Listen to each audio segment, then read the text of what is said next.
스포츠 경기들을 할 때 사람들은 그 경기를 단순히 하는 게 아니라 사실은 상을 받기 위해서 하고 있는 것이죠. 또 사회에서 여러 가지 일들을 우리가 해나가고 있는데 이건 역시도 사실은 상을 받기 위해서 해나가는 일들일 것입니다. 고등학교 때 마라톤을 해본 적이 있는데 이 마라톤은 자기와의 싸움이라고 이야기를 합니다. 그래서 마라톤을 같이 하고 있는 사람들과의 차이, 격차가 많이 나면 사실 그냥 포기하고 싶어요. 반대로요, 차이가 얼마 안 나잖아요? 한 걸음만 더 나가면 그 사람이 이길 수 있을 것 같아요. 그러면 오버페이스를 합니다. 무리하게 되죠. 두 경우 다 사실 마라톤을 할 때는요, 완주를 못하게 하는 요인입니다. 우리가 성도로 살아가는 것이 사실은 이런 경쟁 가운데 있는 것이라면 누가 하나님께서 예비하신 상을 받을 수 있을까요? 제 생각에는 아무도 없을 것 같아요. 사람은 누구나 다 어떤 보상, 상을 받고 싶어 합니다. 그래서 우리 성도들도 세상 사람들처럼 살아야만 그 상을 받을 수 있을 것 같은데 성경은 우리가 성도라고 하는 이유로 그렇게 살지 말라라고 말합니다. 성도는 왜 이 땅에서 세상 사람들처럼 살지 못하고 성도의 삶을 살아야 하는가? 오늘 본문이 그 이유를 설명하고 있습니다. 바로 우리의 이름이 생명책에 있기 때문입니다. 우리는 지난 3장에서 예수님께서 재림하여 원수를 이기시고 세상의 악을 제거하실 뿐만 아니라 만물을 자기에게 복종하실 수 있는 큰 능력으로 부끄러운 우리의 몸을 자기의 영광의 몸의 형체와 같게 변하게 하신다라고 하는 사실들을 우리는 알았습니다. 오늘 본문은 그래서 그 시작이 그러므로라고 하는 말로 시작하고 있습니다. 즉 우리의 몸을 자기의 영광의 몸의 형체와 같이 변하게 하심으로써 그 결과가 어떻다라고 하는 것을 말하는 것이죠. 그 결과가 무엇입니까? 바로 주 안에 서라, 주 안에서 같은 마음을 품으라 라는 것이었습니다. 서라 라고 하는 말은 원래 병사가 전쟁 중에 적의 공격을 받으면서도 초소에서 굳건하게 서 있는 모습을 표현할 때 사용하는 말입니다. 바울은 우리가 장차 성도가 될 것이라고 말하고 있지 않습니다. 우리가 이미 성도이기 때문에 그래서 그러므로 라고 말하고 있는 것입니다. 우리가 주 안에 서야 하는 것은 성도이기 때문입니다. 병사가 전장에서 서야 하는 것은 병사이기 때문에 서야 되는 것이죠. 병사가 아니라면 쓸 이유가 없는 겁니다. 우리가 성도이기 때문에 우리는 주 안에 있어야만 하는 것입니다. 동시에 우리는 그 안에서 또한 견고하게 서 있어야 하고 그와 동행함에 있어서도 꾸준해야 하며 최후까지 변함없어야 할 것입니다. 또 주 안에 서라라고 하는 말씀은 그의 강함과 그리고 그의 은혜 안에 견고히 서라라고 하는 말로도 볼 수 있습니다. 이 말은 나 자신을 신뢰하는 것이 아니라 나에게 그 어떠한 자부심도 있는 것이 아니다라고 하는 것을 말하는 것입니다. 또한 바울은 우리에게 같은 마음을 품으라 라고 말하고 있습니다. 이것은 유오디아와 순두개에게 주어진 말씀입니다. 유오디아와 순두개가 서로 의견이 대립하였는지 혹은 그들이 교회에 대한 어떤 의견들이 달랐던 것처럼 여겨집니다. 바울은 그들이 서로 회방하고 충돌을 일으키지 말고 서로 같은 마음을 갖기를 원할 뿐만 아니라 평화를 유지하고 사랑 안에서 살기를 바라고 있습니다. 그런 그가 자기와 멍에를 같이 한 자에게 그와 함께 힘쓰던 저 여인들을 도우라 라고 말하고 있습니다. 사도와 멍에를 같이 한 자가 누구였던 간에 그는 여인들과 동역자들을 도와야 하는 것입니다. 그러나 이 말씀에서 중요한 것은 주 안에서 서고 주 안에서 같은 마음을 품고 주 안에서 도와야 한다는 것입니다. 그리고 그런 삶은 성도의 마땅한 삶이라고 말하고 있는 것입니다. 성도는 주 안에서 서고 주 안에서 같은 마음을 품어야 합니다. 비록 성도가 세상에 살고 있지만 성도는 하나님 나라의 시민권을 가진 하나님의 백성으로 살아야 한다는 것입니다. 이 삶의 기준은 즉 우리가 하나님의 백성으로 살아야 한다라고 하는 그 기준, 이 기준은 우리가 어디에 있든지 어떤 형편에 있든지 상관없이 늘 동일하게 적용되어지는 기준이라고 말하고 있습니다. 이것이 주 안에서라고 하는 말의 의미입니다. 바울이 자신이 해결해야 될 문제, 자신의 삶의 모든 문제들을 풀어가는 그 출발점과 기준점으로 삼고 있는 것이 바로 주 안에서라고 하는 말인 것입니다. 성도가 주 안에 서고 같은 마음을 품는 것은 나 자신을 위해서 그렇게 하는 것이 아닙니다. 우리가 그렇게 살아야 하는 것은 그것이 주의 일이기 때문입니다. 성도로 살아가는 우리의 삶은 우리 것이 아닙니다. 주님이 성도의 삶에서 영광을 받으시고 높임을 받으셔야 하는 것입니다. 우리는 예수님의 편제를 받아야 하며 어떤 결정이든지 예수님 앞에서 해야 한다라는 것입니다. 지난주에 성도의 삶에는 하나님께서 예비하신 부름의 상이 있다라고 말했습니다. 이 부름의 상을 받기 위해서 우리는 주 안에 있어야 하는 것입니다. 서라라고 하는 말이 전쟁하고 있는 병사에게 하는 명령이라면 병사들 앞에는 분명 어려운 일이 벌어지고 있는 것입니다. 서라는 것은 어떤 일이 있어도 어떤 경험을 하게 되더라도 어떤 어려움, 어떤 시련이 닥쳐와도 그 자리를 지키라라고 하는 말입니다. 이 말을 성도들에게 하고 있습니다. 어떤 시련과 유혹 속에서도 주를 향한 믿음과 주께서 주시는 능력으로 살아야 한다라고 말하는 것입니다. 그러나 바울은 이 말을 명령이 아니라 부탁으로 하고 있습니다. 명령할 수도 있습니다. 그러나 명령하지 않고 부탁하고 있습니다. 바로 그들을 사랑하기 때문인 것입니다. 전쟁에 참여하는 병사가 서라라고 하는 명령에 복종할 수 있으려면 그것을 명령하는 명령자에 대한 혹은 서 있음으로 말미암아 자신이 상을 받는다라고 하는 것에 대한 확신이 있어야 설 수 있습니다. 생각해 보세요. 전장에 서 있는 병사들, 그들이 일렬로 쭉 서 있어요. 그런데 앞에서요 총을 쏘고 활을 쏘아요. 그러면 서 있으면 어떻게 돼요? 그 총에 맞을 수밖에 없잖아요. 그런데도 서 있어야만 하는 거예요.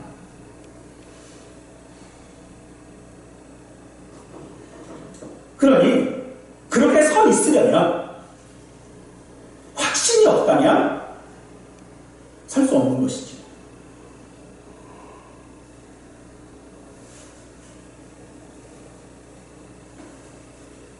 그래서 바울은 그 확신 가운데 우리에게 말할 때에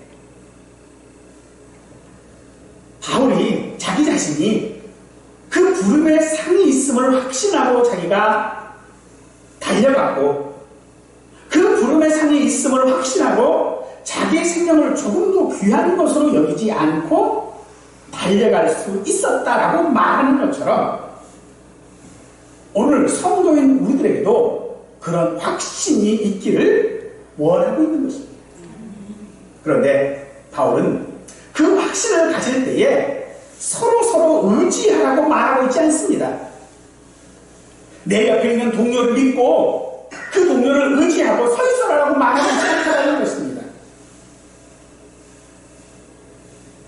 바울은 지금 주 안에서 서라라고 하고 있습니다.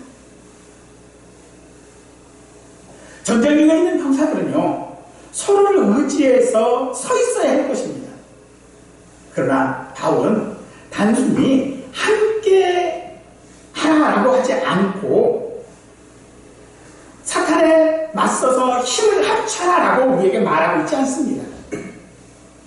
그래서 이 서라라고 하는 말에는요, 타협하지 말라라고 하는 말도 포함되어지는 것입니다.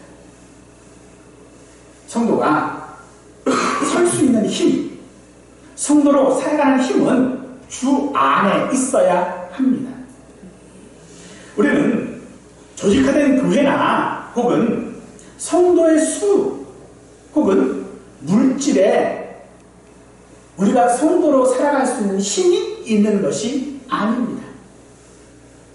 우리가 살아가다 보면 어떤 일을 하는 이유를 잊어버릴 때가 있습니다. 가족들을 위해 돈을 벌어야 해서 열심히 살다 보면 어느 순간 가족은 사라져버리고 돈만 남을 때가 있다는 거예요. 그런 유혹들을 이겨낼 수 있는 힘, 그것은 주 안에 우리가 있음을 믿어야 하는 것입니다. 세상이 주는 것으로 우리는 평안할 수 없습니다. 우리가 서로 상냥하게 하고 친절하게 함으로써 우리는 주에서 벗어날 수 없습니다. 그럼에도 바울이 지금 그런 우리에게 부탁을 하고 있는 이유는 우리가 주 안에 있기 때문입니다. 전도서에 보면 이 땅에서 이루어지는 모든 것들은 다 헛되다라고 말하고 있죠. 왜 이 땅에서 이루어지는 모든 것들이 헛될 수밖에 없습니까? 주 안에서 이룬 것이 아니기 때문입니다. 사랑하는 성도 여러분, 저와 우리 모두의 삶이 주 안에 있는 삶이기를 간절히 바랍니다. 우리가 지난주 오늘 묵상에서 사무엘하 19장을 묵상을 했습니다. 거기 보면 다윗의 장남인 압살롬이 굳이 아버지에게 반역하지 않아도 왕이 될 수 있었음에도 그가 반역한 이야기들이 나오죠. 압살롬을 보면 모든 환경과 조건들이 다윗의 다음 왕이라고 말하고 있습니다. 그런데 그는 왜 가만히 있어도 왕이 될 텐데 왜 굳이 반란을 일으켜서 죽어야만 했을까요? 바로 그것은 그가 아버지 안에 없었기 때문입니다. 압살롬의 삶은 아버지 다윗 안에서만 가능한 삶입니다. 아버지 안에 그의 삶이 없다면 그는 왕이 될 수 없습니다. 그는 죽음입니다.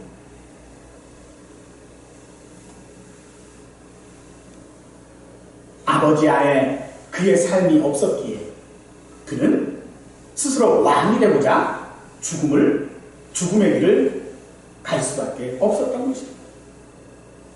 그러면 성도의 삶은 주 안에서만 가능한 줄 믿으시기 바랍니다. 왜냐하면 예수님께서 우리에게 그런 삶을 살도록 하셨기 때문입니다. 성경은 우리가 죄로 죽었다라고 말하고 있습니다. 죽은 우리를 살리신 분이 예수님 아니십니까? 우리가 주 안에 있다는 것은 우리 스스로 찾아간 자리가 아닙니다. 하나님께서 사람이 되셔서 우리에게 찾아오신 자리가 주 안에 있는 자리인 줄 믿으시기 바랍니다. 바울은 빌보교회에 유오디아와 순두계라고 하는 두 여자에게 서로 같은 마음을 품으라 라고 말하고 있습니다.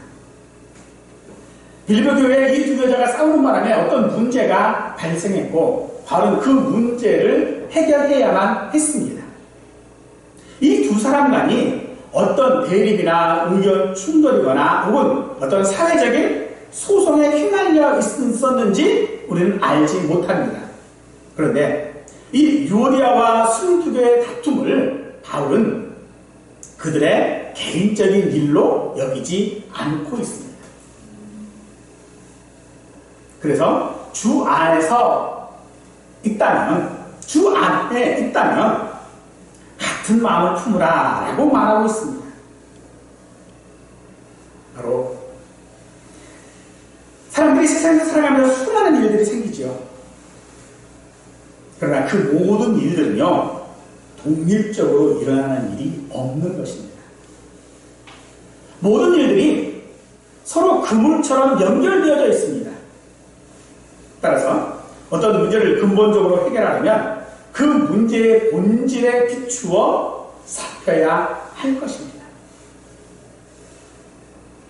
그래서 바울은 이 두 여자에게 같은 마음을 품으라 라고 부탁하고 있는 것인 그들이 바로 성도이기 때문입니다.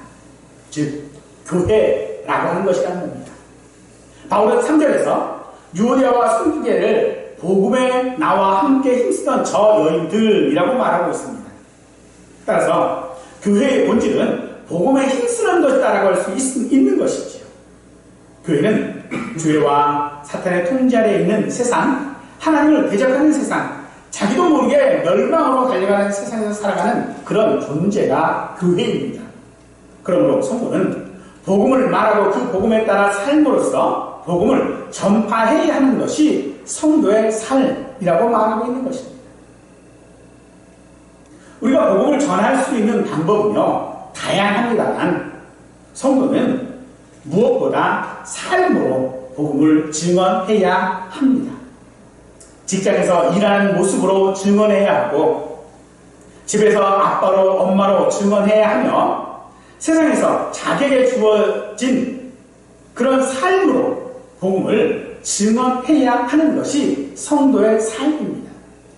그래서 사람들이 저 사람은 어디가 달라 라고 느낄 때에 그 이유를 분명히 설명할 수 있어야 하는 것입니다.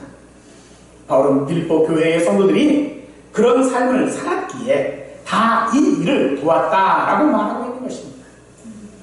이 자리에 있는 여러분 역시도 복음을 증언하고 있는 것이며 여러분이 이 자리에 있다는 것 자체가 설교자에게 이 일을 계속할 수 있는 격려와 위로가 되어지는 것입니다.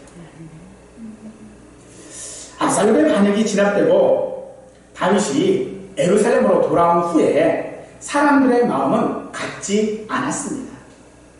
유다 족속과 이스라엘 다른 지파의 마음이 달랐고 다윗과 아히마사의 마음이 달랐고 시므이와 아비새의 마음이 달랐고 무비보셋과 시바의 마음이 달랐고 요압과 아마사의 마음이 같지 않았습니다.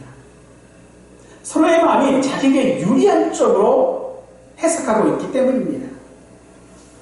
그러므로 마음을 같이 한다라고 하는 것은 그래서 같은 목적을 가지고 살아가라라고 하는 것이 아닙니다. 같은 사상이나 이념 혹은 환경을 말하는 것이 아닙니다.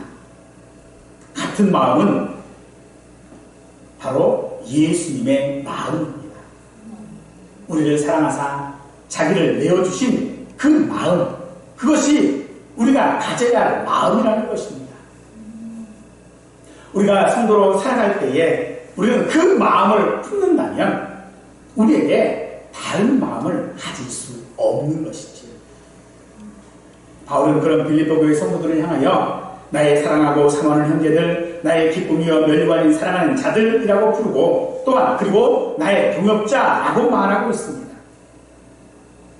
동역자라고 하는 말은 단지 같은 일을 하는 사람이 아닙니다.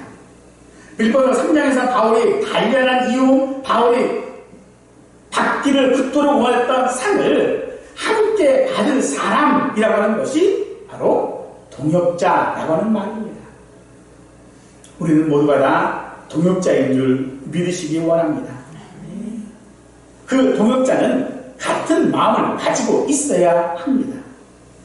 우리가요, 맛있는 음식을 먹거나 혹은 좋은 곳에 있거나 하면 그 음식을 함께 먹고 싶은 사람이 있고 그 자리에 함께 있고 싶은 사람이 있지요.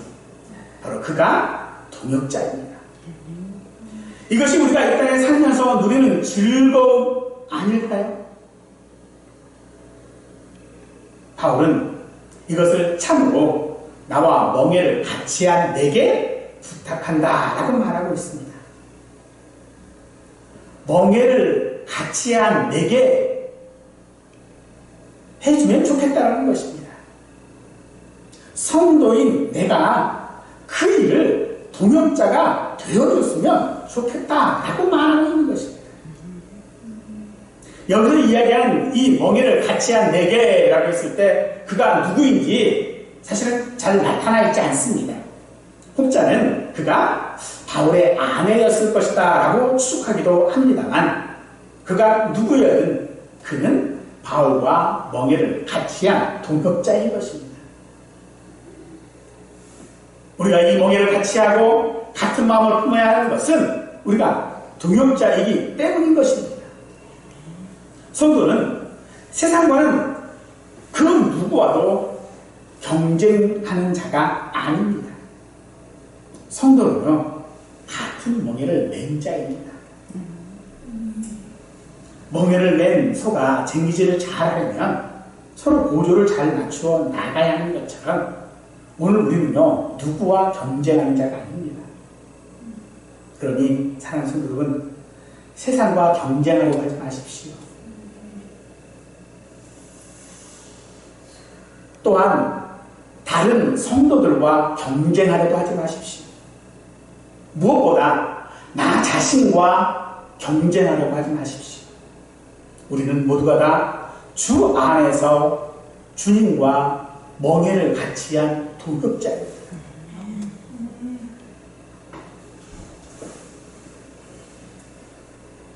그런데 그런 동역자였던 유오디아와 순두개에 대하여 나와 함께 힘쓰던이라고 말하고 있어요.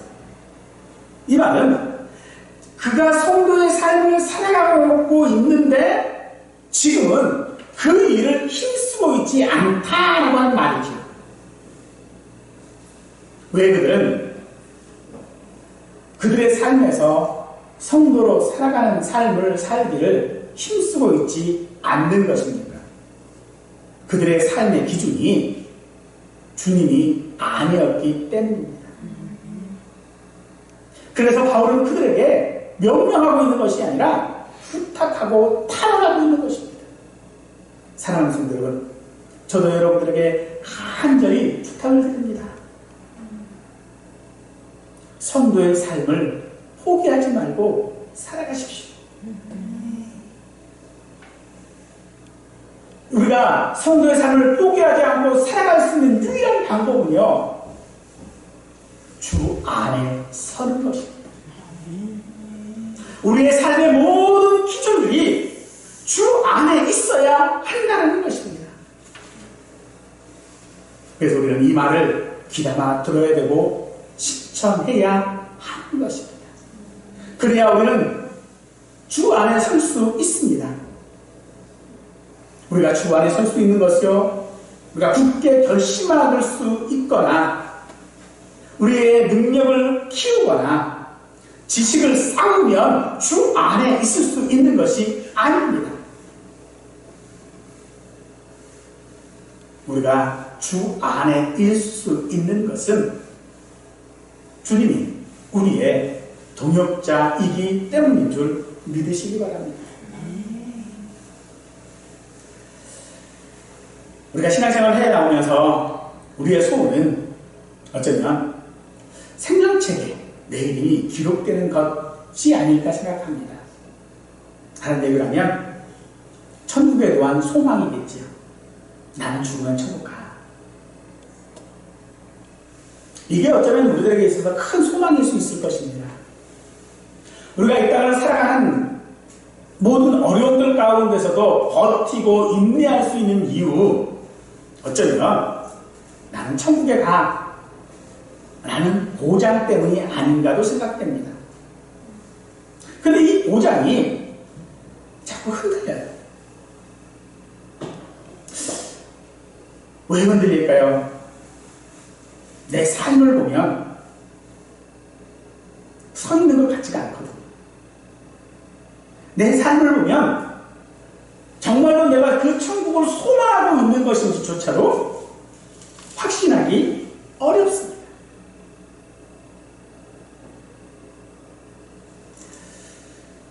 정말로 우리가 세상의 모든 어려움들과 유혹들을 이기고 믿음을 포기하지 않고 있는 이유, 그것이 오늘 우리의 삶의 가치이고 이유일 수 있을 것입니다.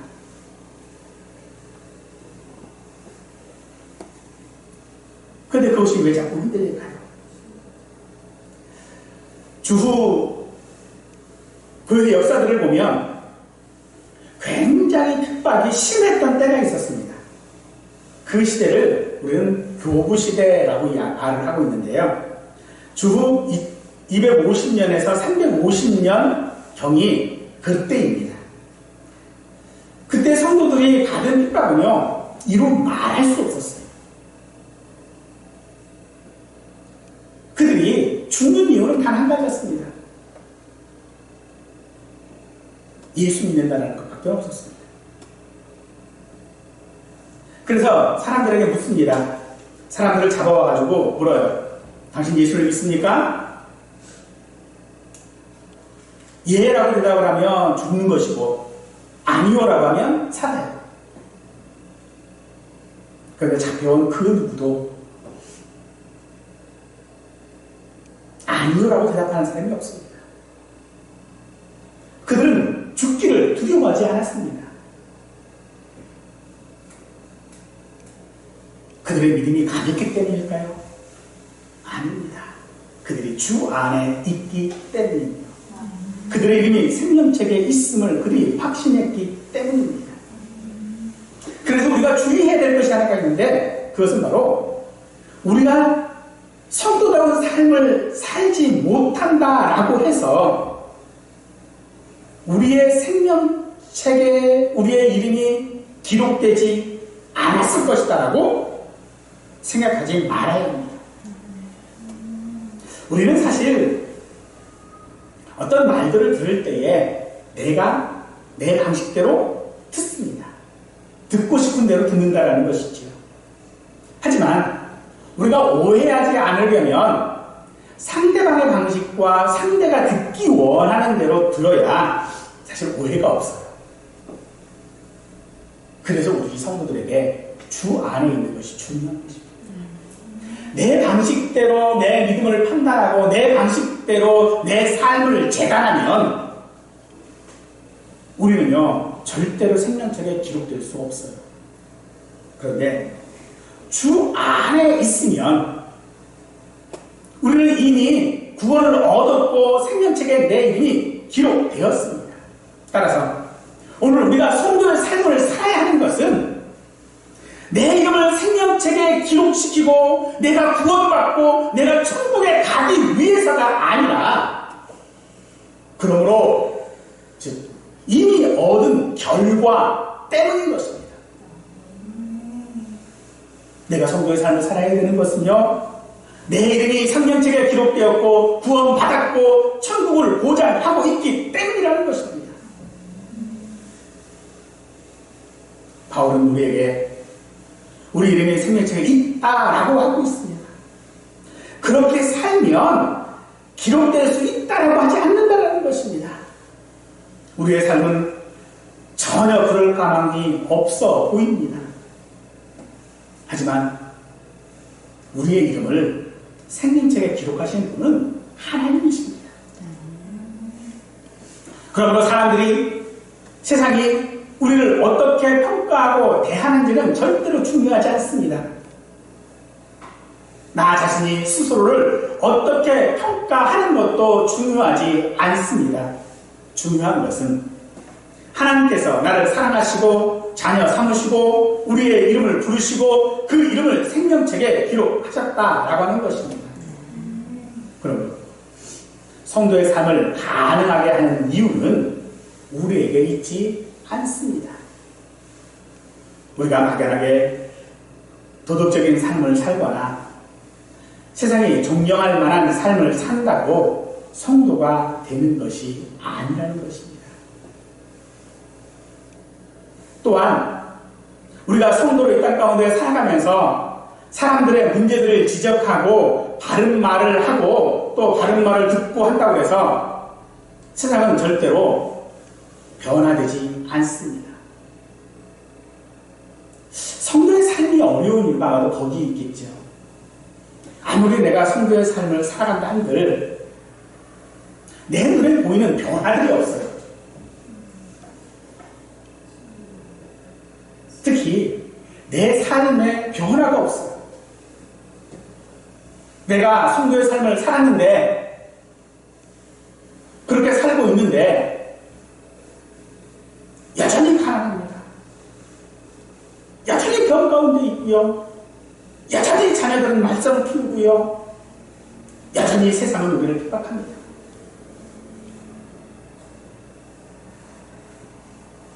그래서 우리는 세상을 향하여 외칩니다. 그러나 그 외침을 듣는 세상은요, 안 변해요.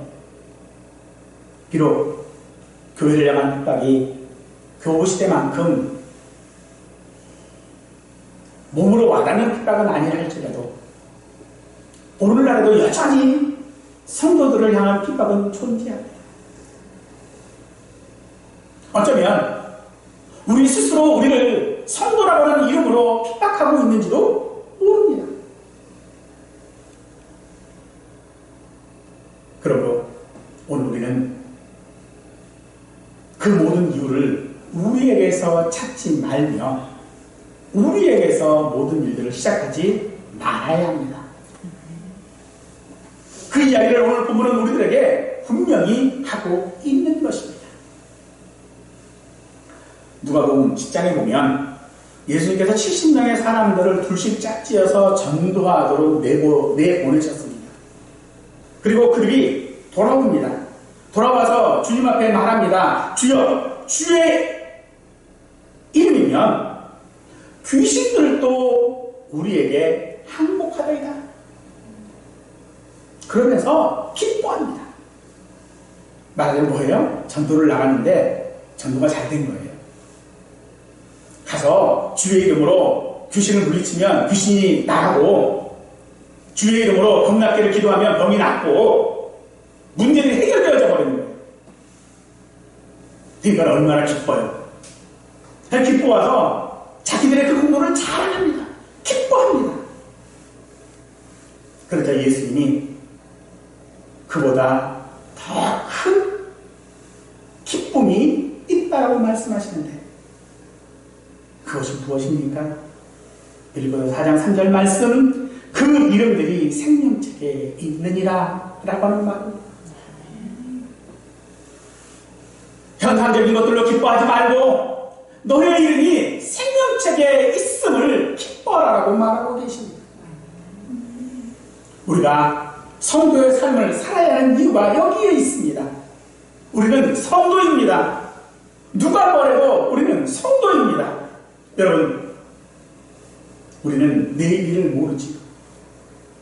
또 내일 일을 이해할 수도 없습니다. 그러나 내일 우리와 함께 하실 분이 누구인지, 내 손을 잡고 함께 살아갈 분이 누구인지 우리는 알고 있습니다. 그분은 예수입니다. 그러니 지금의 문제가 있다고 해서 낙심하지 말기를 축원합니다. 우리 삶의 여러 문제들의 원인은요, 성도라는 삶이 없어서가 아니라 주 안에 있지 않기 때문입니다. 주 안에 산다라고 하는 것은 삶의 모든 기준 혹은 출발선이 예수님이라고 하는 말입니다. 그러니 사랑하는 성도 여러분, 자꾸 출발선으로 되돌아가지 마십시오. 그리고 앞으로 나가기를 원합니다. 지난 설교에서 말씀드린 것처럼 우리는요 아직 결승선에 이르지 못했습니다. 그러니 지금 우리의 상황을 두고 우리의 삶을 결정하지 말아야 합니다. 지금은 결산하거나 정리할 때가 아니라 지금은요 달려가야 할 때입니다. 출발선으로 되돌아가서 다시 출발해야지 하는 것이 아니라 여전히 달리는 것을 멈추지 말아야 한다는 것입니다. 다시 말씀드리지만 생명책에 우리의 이름이 기록되기 하기 위하여 우리가 달려가는 것이 아니라 이미 우리는 생명책에 우리의 이름이 기록되었기에 달리는 것인 줄 믿으시기 바랍니다. 사랑하는 성도 여러분, 여러분은 하나님께서 새풍교회라고 하는 멍에를 함께 메어주신 분들입니다. 우리가 성도로 살아가는 이 멍에는 아마도 굉장히 무거울 수 있습니다. 그러나 이 멍에를 함께 메고 계시는 주님이 계십니다. 그 주님이 우리를 주 안에 서게 하시고 주 안에서 같은 마음을 품게 하실 줄 믿고 부르신 부름의 상을 받도록 성도의 삶을 살아가는 우리 모두가 되기를 간절히 축원하겠습니다.